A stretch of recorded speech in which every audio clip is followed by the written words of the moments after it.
오늘은 하나님의 말씀에 붙잡힌 사람이라고 하는 제목으로 은혜의 시간을 갖고자 합니다. 여기 하나님의 손에 붙잡힌 한 사람이 있습니다. 그는 다메섹으로 가던 도상에서 지금까지 한 번도 경험하지 못한 낯선 존재와 만났습니다. 그날 그는 한 줄기 빛을 보았고 지금까지 한 번도 들어보지 못한 음성, 많은 물소리 같은 음성을 분명하게 들었습니다. 그 순간에 그는 눈이 완전하게 감겼고 사흘 밤낮을 아무것도 먹지 못했고 오로지 기도에 힘쓰지 않을 수가 없었습니다. 그런데 묘하게도 갑자기 아나니아라고 하는 사람이 나타나서 안수기도하자 그 눈에서 비늘 같은 것이 떨어지면서 새로운 피조물로 탄생이 되었습니다. 그 순간에 전적인 타자이신 어떤 존재와 인격적인 만남을 시작했습니다. 그분이 바로 성경이 계시하시는 하나님이라고 하는 존재입니다.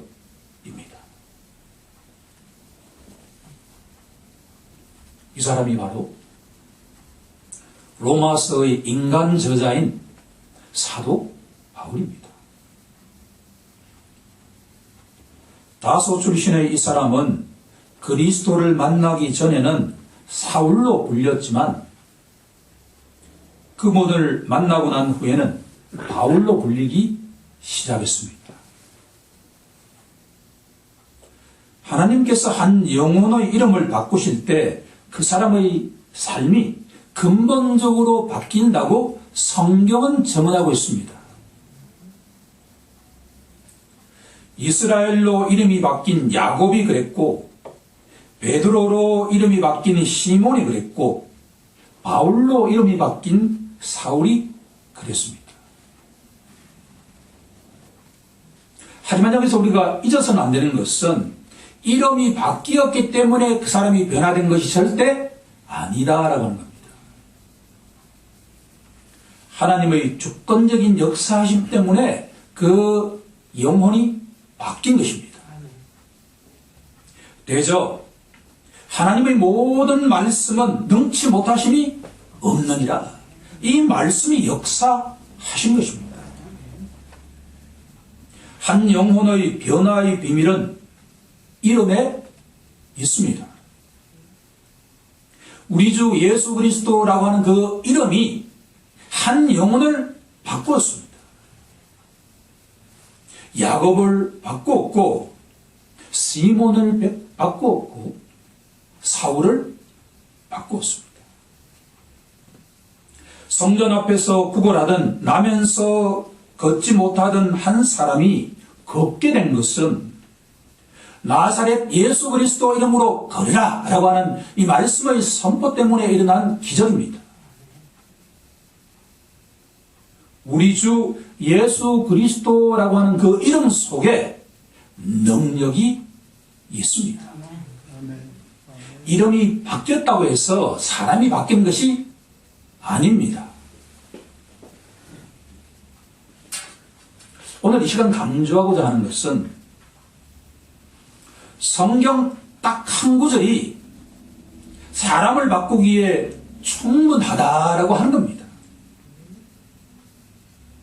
로마서는 많은 믿음의 선조들을 회심으로 이끌었습니다.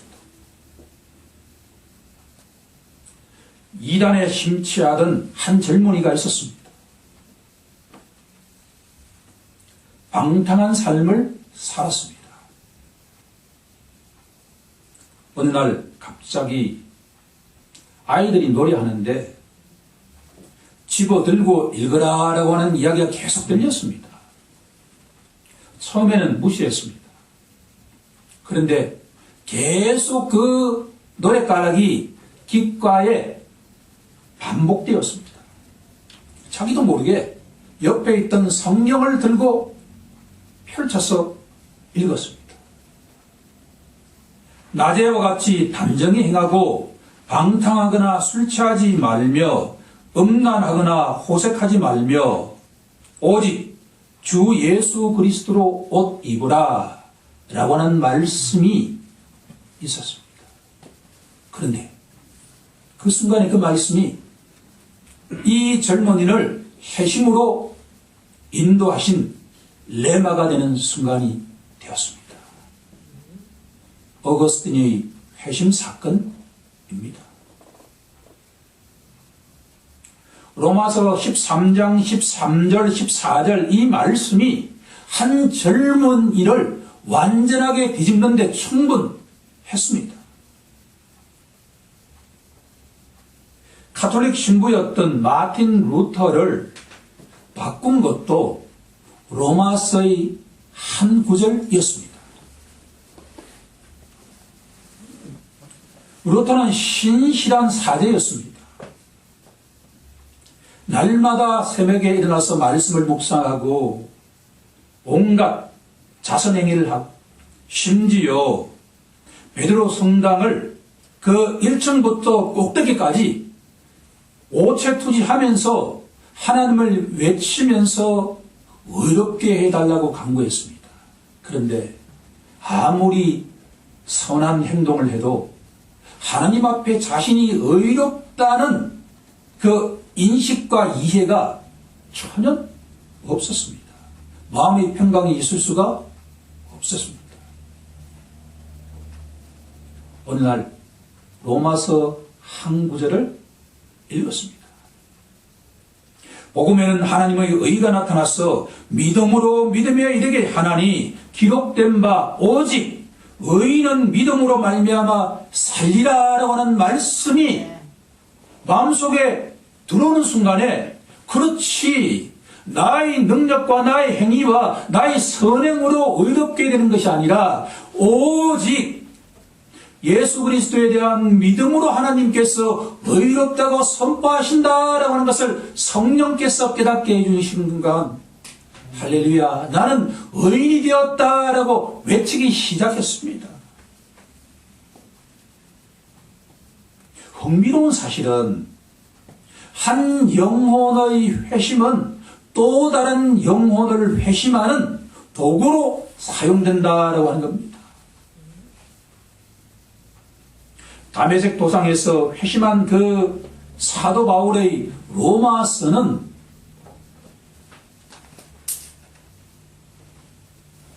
루터를 회심시키는 도구가 되었고 루터의 회심 사건은 철로 역정의 저자인 존 버년을 회심으로 이끌었고 감리교의 창시자인 존 웨슬리를 회심으로 이끄는 도구가 되었다라고 하는 겁니다.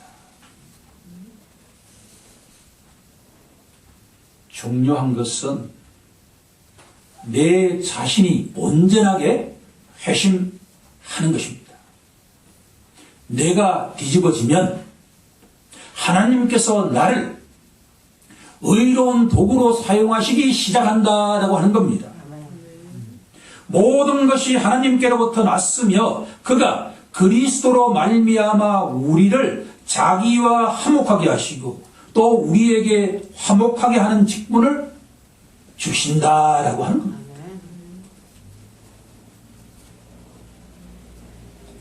회심한 사람은 하나님 말씀에 붙잡힌 사람입니다. 그 사람은 예수님처럼 화목자의 역할을 하지 않으려 할 수가 없습니다. 이 말씀 우리에게 이렇게 질문합니다. 당신은 화목자가 되고 있습니까? 만약 여기에 우리가 분명한 답을 하지 못한다고 한다면 아직도 우리들은 하나님 말씀에 분명하게 붙잡힌 자가 아니다라고 하는 겁니다.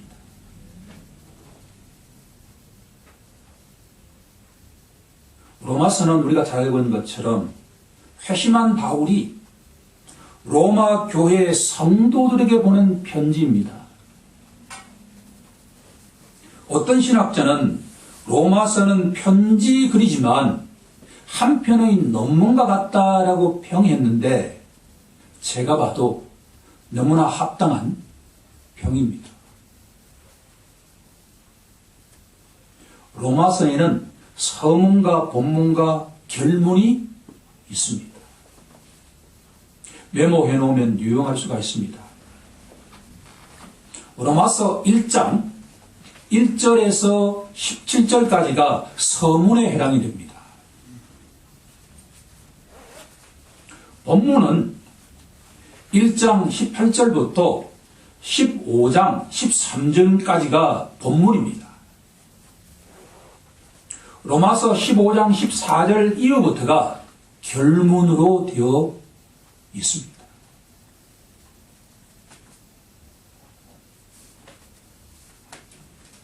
로마서에는 분명한 주제가 있습니다.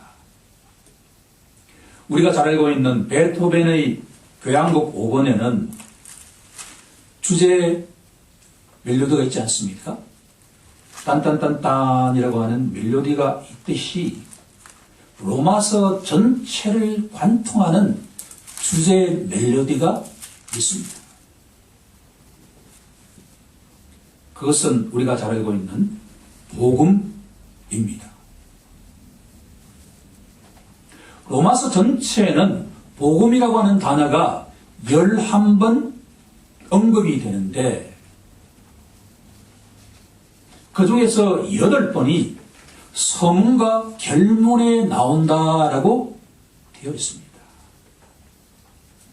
이것을 제가 음악적으로 표현해 본다고 한다면 로마서는 시작부터 끝까지 복음이라고 하는 멜로디가 계속 울려 퍼지고 있는데 특히나 서문과 결문이 복음으로 둘러싸여져 있다 해도 과언이 아니다라는 겁니다.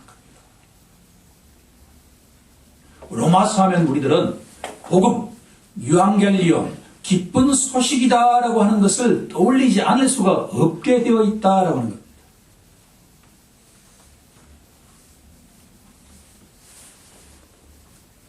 로마서는 베토벤의 교향곡 5번처럼 복음이라고 하는 멜로디가 딴딴딴딴 하고 울려 퍼진다라고 하는 것을 이해하길 원합니다.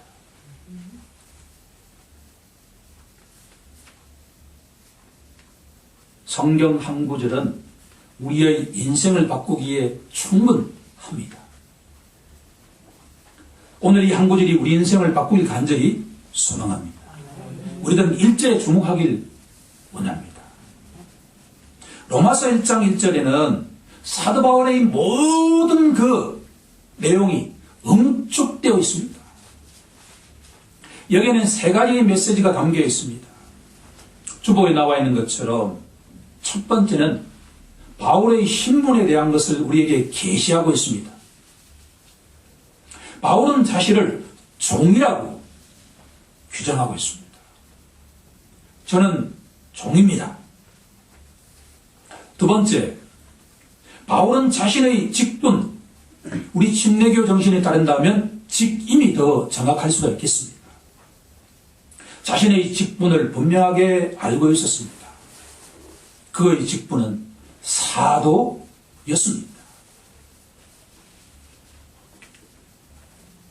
세 번째로는 바울의 사명이 무엇인지를 분명하게 알았습니다. 즉 인생을 살아가는 목적이 무엇인가라고 질문한다면 바로 복음을 위해서라고 되어 있습니다.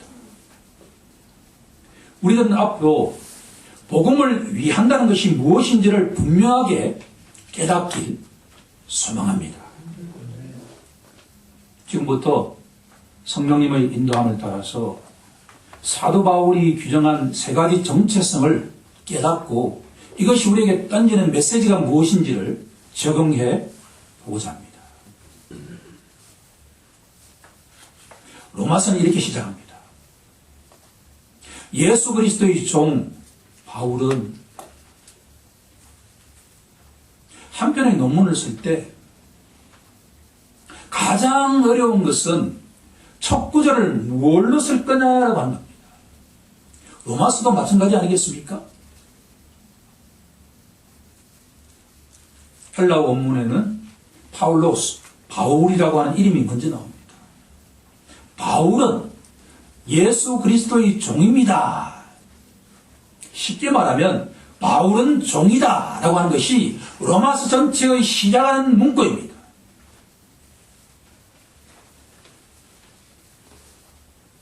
종이라고 하는 단어는 헬라어로 둘로스인데 여기에는 두 가지 의미가 담겨 있습니다. 하나는 노예라고 하는 의미입니다. 슬레이브, 노예라고 하는 의미입니다. 고전 영화를 보면 노예선에 잡힌 주다 베나가 목숨을 걸고 노를 젓는 모습을 볼 수가 있습니다. 주다 베나는 쇠고랑에 발이 착고되어 있는 상태에서 전투에 나아가기 위해서는 북소리에 맞춰서 사발을 걸고 노를 저어야 했습니다. 이런 신분을 가진 자를 바로 둘로스, 노예라고 부른다라고 하는 겁니다. 사도 바울이 로마서에서 고백하고 있는 것은 저는 예수 그리스도의 노예와 같은 존재입니다라고 자기의 신분을 밝히고 있다라고 하는 겁니다. 하지만 이 종이라고 하는 의미 속에는 또 다른 의미가 들어 있습니다.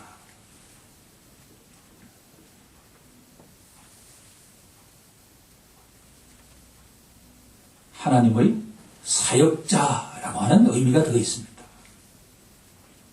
구약에서는 야훼의 종이다라고 하는 용어가 자주 사용되고 있습니다. 대표적으로 민수기 12장 7절을 보면 내 종 모세는 그렇지 아니하니 그는 내 온 집에 충성함이라라고 말씀하고 있습니다. 여기서 말하는 내 종 모세는 노예가 아니라 야훼 하나님의 동력자, 사역자, 일꾼, 심부름꾼이라고 하는 의미가 들어가 있습니다. 그러면 예수 그리스도의 종 바울이라고 하는 의미 속에는 나는 그리스도의 노예인 동시에 하나님의 동력자다라고 하는 의미가 담겨 있다라고 합니다. 이 두 가지의 의미에 대한 균형이 아주 중요한 의미를 가지고 있습니다. 한쪽만 강조해서는 성경에 대한 의미를 왜곡할 수가 있습니다.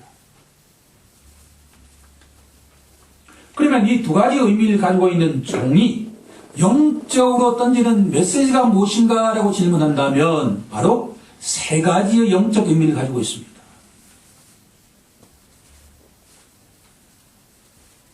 종 바울은 자신의 권위의 출처가 어디에서 비롯되는가를 정확하게 알고 있었습니다. 사도 바울의 권위는 자기 속에서 비롯되는 것이 아니라 위로부터 내려온 것이다 라고 하는 겁니다. 다시 말한다 그러면 하나님이 주신 권위 때문에 사도 바울의 권위가 로마서의 권위가 시작되었다라고 하는 것을 분명하게 알고 있었다라고 하는 겁니다. 다시 말씀드린다 그러면 그리스도의 노예이자 하나님의 동력자인 이 바울은 자신이 갖고 있는 모든 권위의 출처가 자기에게서 비롯되는 것이 아니라 하나님으로부터 주어진 것이다 라고 하는 것을 정확하게 알고 있는 종이다 라고 하는 겁니다. 이것은 영어 표현으로 아무리 강조해도 지나치지 않는 해석입니다.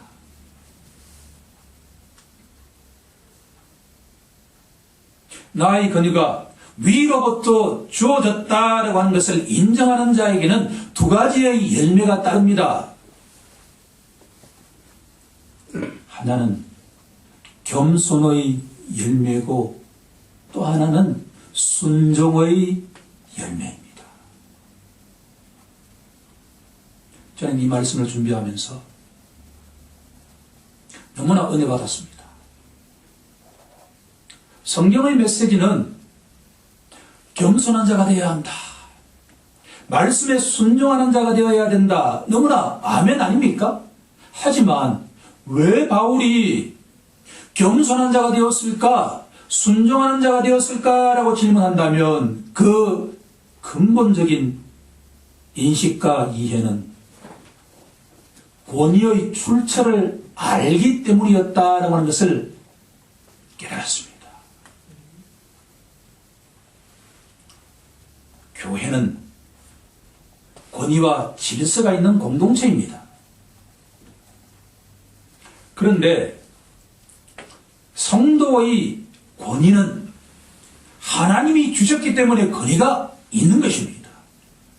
내가 아무리 잘나서 사도 바울이 잘나서 권위가 있는 게 아니다라고 하는 것이 성경의 메시지입니다.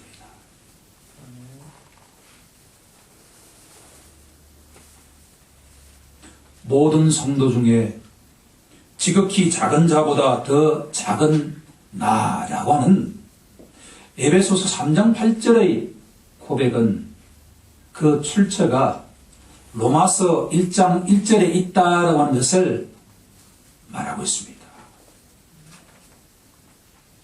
모든 성도 중에 지극히 작은 나라고 하는 고백은 예수 그리스도의 종이라고 하는 말 속에 이미 담겨 있다라고 하는 것이 해석입니다.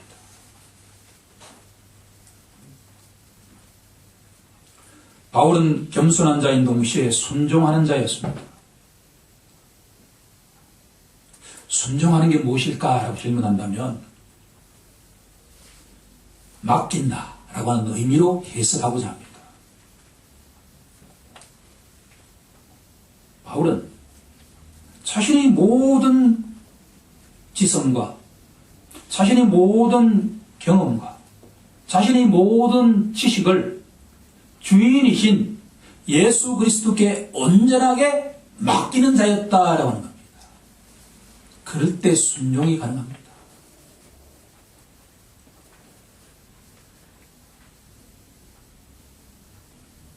제가 요즘 너무나 좋아하는 멘토가 된 칼 바르트는 이 맡긴다는 의미를 다음과 같이 해석하고 있습니다.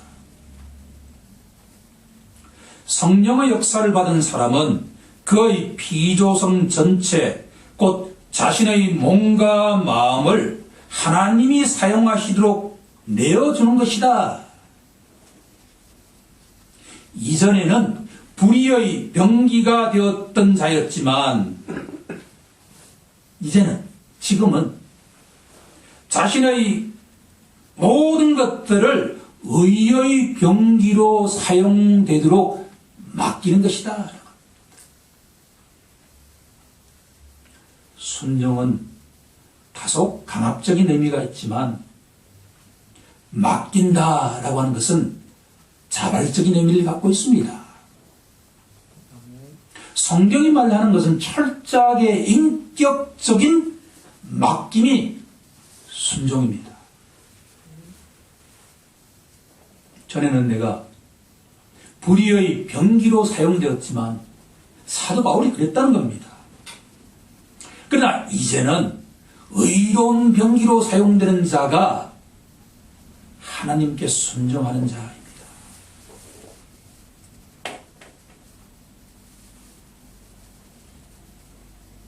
두 번째로 다룰 내용은 사도의 직임에 관한 것입니다. 예수 그리스도의 종 바울은 사도로 부르심을 받았다라고 증언하고 있습니다. 종에 대한 영적 의미를 분명하게 깨달은 사람들에게는 사도의 직분은 위로부터 하나님으로부터 주어졌다라고 하는 것을 충분하게 이해할 수가 있을 것입니다. 갈라디아서 1장 1절의 그 선포는 바로 사도 바울의 권위가 위로부터 주어졌다라고 하는 것을 다음과 같이 풀이해주고 있습니다. 사람들에게서 난 것도 아니요, 사람으로 말미암은 것도 아니요, 오직 예수 그리스도와 그를 죽은 자 가운데서 살리신 하나님 아버지로 말미암아 사도된 나 바울은 그 의미입니다.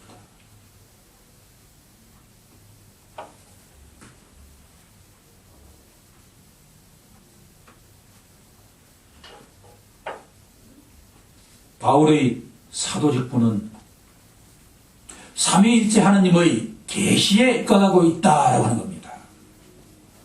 창세전에 세우신 하나님의 그 계시 속에 사도 바울이 회심하고 난 뒤에 하나님이 감권적으로 그 사람을 사도로 임명했다라고 하는 겁니다.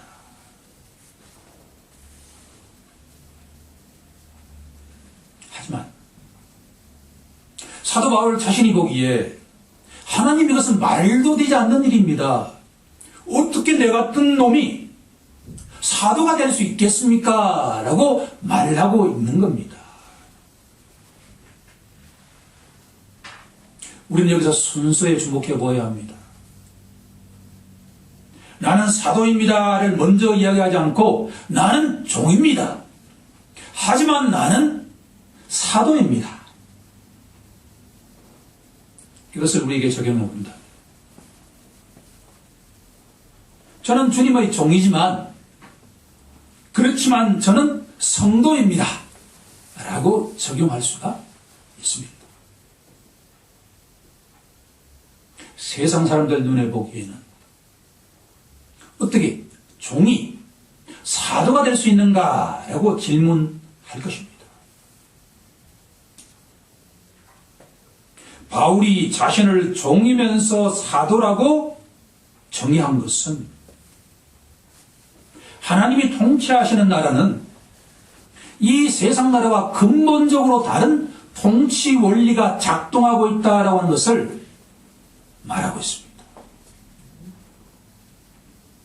하나님의 나라 곧 천국의 통치 원리는 자신을 낮추는 사람일수록 높이는 통치 원리가 작동되고 있다라고 하는 겁니다. 예수님께서 이렇게 선포하십니다. 누구든지 자기를 높이는 자는 낮아질 것이고 누구든지 자기를 낮추는 자는 높아지리라. 사도 야고보는 예수님의 말씀을 이렇게 이어받고 있습니다. 주 앞에서 낮추라. 그리하면 주께서 너희를 높이시리라.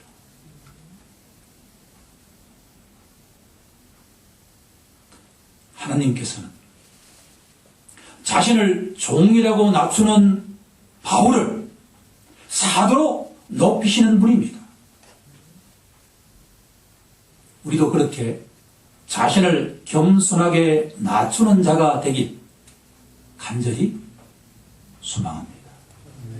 그러면 하나님이 높이십니다. 그것이 하늘나라의, 하나님 나라의 천국의 통치 원리입니다. 세 번째로 다룰 내용은 사도 바울의 소명에 대한 것입니다. 나 사도 바울은 하나님의 복음을 위하여 택정함을 입었습니다. 라고 증언하고 있습니다.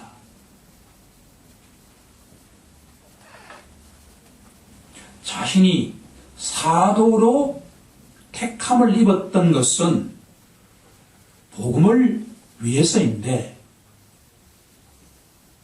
가만히 이 구절을 관찰해보면 앞에 하나님의라고 하는 단어가 들어가 있습니다. 여기서 우리는 질문해 보아야만 합니다. 왜 바울은 그냥 복음이라고 하지 않고 하나님의 복음이라고 했을까?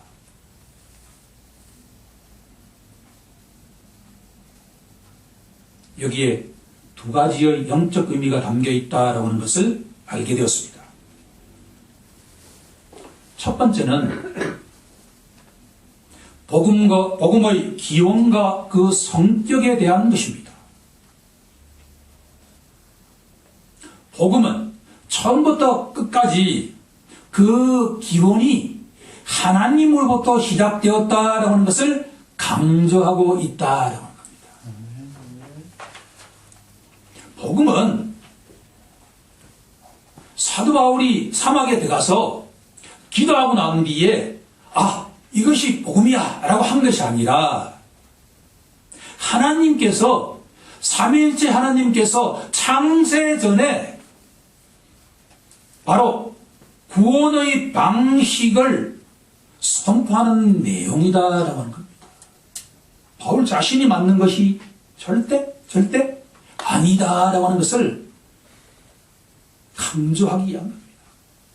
복음은 바울의 복음이 아니다라고 하는 겁니다. 하나님의 복음이다라고. 너무나 은혜롭지 않습니까? 복음은 하나님의 복음입니다.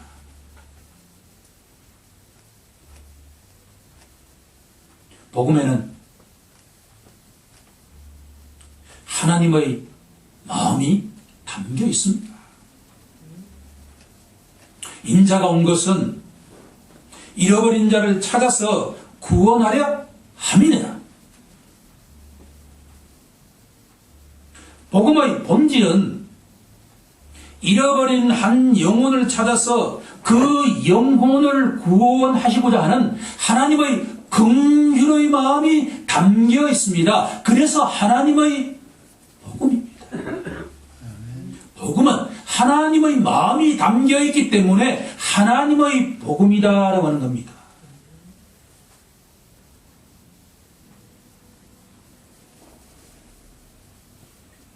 복음의 시작은 잃어버린 한 영혼을 찾고자 하는 그 어버이 마음이, 간절한 마음이 들어가 있다라는 겁니다. 결국 하나님의 복음의 주체가 누굽니까? 사도 바울입니까? 아닙니다. 하나님의 복음의 주체는 하나님 자신이십니다. 사도 바울은 하나님 복음의 동역자, 일꾼입니다.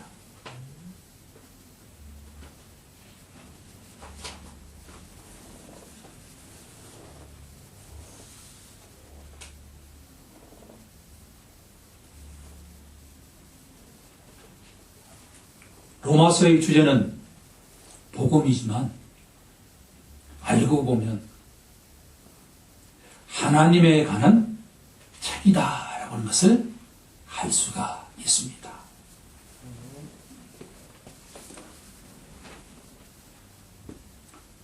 저는 너무나 은혜롭게 다가온 것이 로마서의 전체 주제가 복음이지만 알고 보면 하나님이 누구시냐, 하나님이 어떤 사역을 하셨는가, 하나님이 어떤 마음을 갖고 있는가를 알기 위해서는 로마서를 들여다봐야 된다라고 합니다.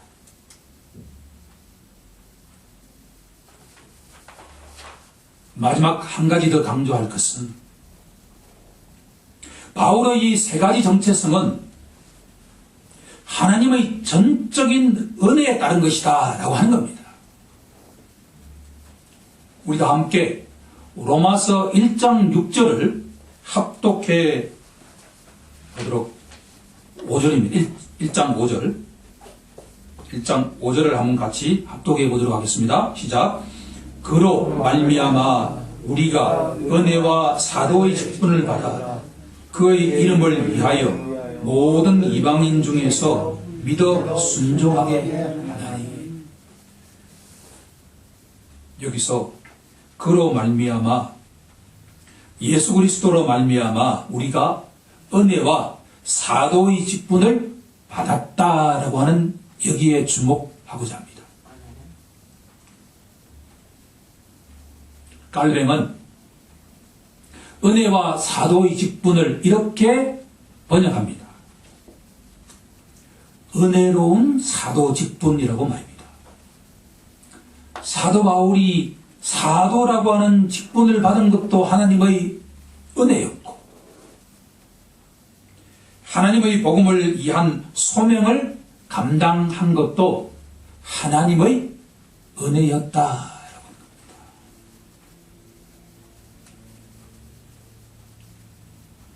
나이나 된 것은 하나님의 은혜로 된 것이다 라고 하는 이 말씀은 바로 로마서 1장 1절부터 시작한다라고 하는 겁니다. 이제 말씀을 정리해 보고자 합니다. 하나님 말씀 한 구절은 한 영혼을 회심으로 인도하기에 충분합니다. 회심한 사람은 하나님 말씀에 붙잡힌 사람입니다.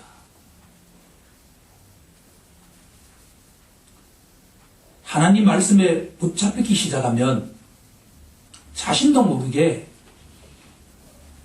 잃어버린 한 영혼을 주님 앞으로 인도하는 의의 도구가 되기 시작합니다.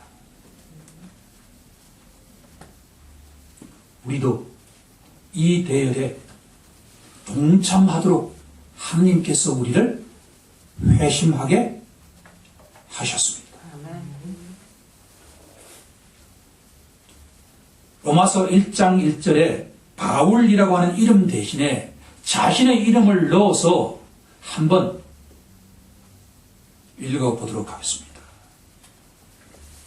예수 그리스도의 종 나는 성도로 부르심을 받아 하나님의 복음을 위하여 택정함을 입었다.